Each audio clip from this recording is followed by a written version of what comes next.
رسول اللہ صلی اللہ علیہ وآلہ وسلم کی پیاری پیاری حدیث مبارکہ۔ Make sure you like and subscribe to my channel for more hadiths. خالد بن عبداللہ نے عمر بن یحییٰ بن عمارہ سے، انہوں نے اپنے والد یحییٰ بن عمارہ سے، انہوں نے حضرت عبداللہ بن زید بن عاصم انصاری رضی اللہ عنہ سے روایت کی، انہیں شرف صحبت حاصل تھا۔ یحییٰ بن عمارہ نے کہا، حضرت عبداللہ بن زید سے کہا گیا، ہمیں رسول اللہ صلی اللہ علیہ وسلم کا سب وضو کر کے دکھائیں۔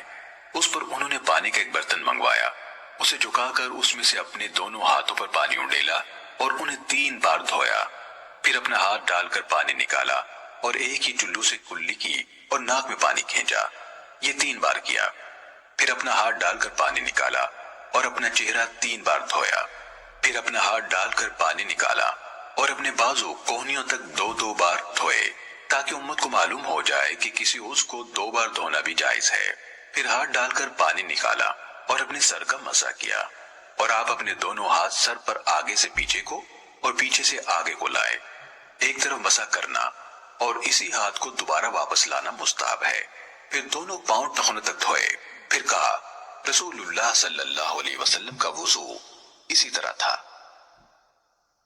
صحیح مسلم حدیث نمبر 555۔ اللہ تعالیٰ اس کے چہرے کو روشن کرے جو حدیث مبارکہ سن کر آگے پہنچائے۔